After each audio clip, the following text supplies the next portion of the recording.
can be particularly nasty, where we get necrosis and abscessation of those teats.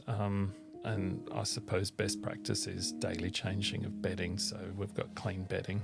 Pups can get particularly messy with, more so when they're older than in those first week or so when mum's cleaning them up so well.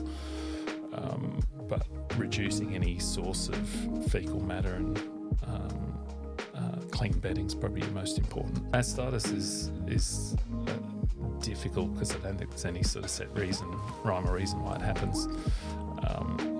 You can have the cleanest practices and you can put in every effort, but it still happens. So it's a difficult one. Is it common in first litters, or is it like if your bitch has been through a few litters, does things improve, or is it more that the owner, the responsible owner, is doing things better? Yeah, that's difficult.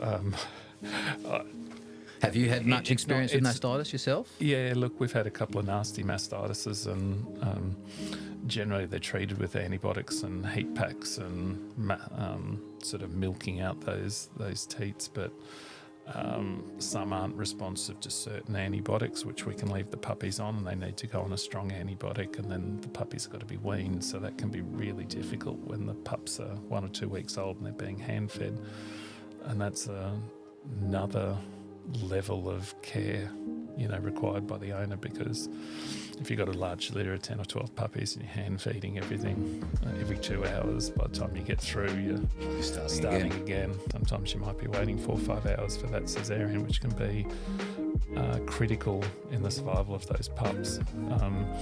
So that's one of our services, and again, I suppose going back to the rehabilitation, the other facilities we have there are underwater treadmill. The girls do acupuncture, we do red light laser therapy, shockwave therapy, so all methods to help your pets recover. But the pool's not only used for rehabilitation, it's used for things like geriatric swims and weight loss swims to try and maintain form and fitness. So particularly those geriatrics where they're having mobility issues, that weightless swimming is a form of exercise, and that's particularly useful.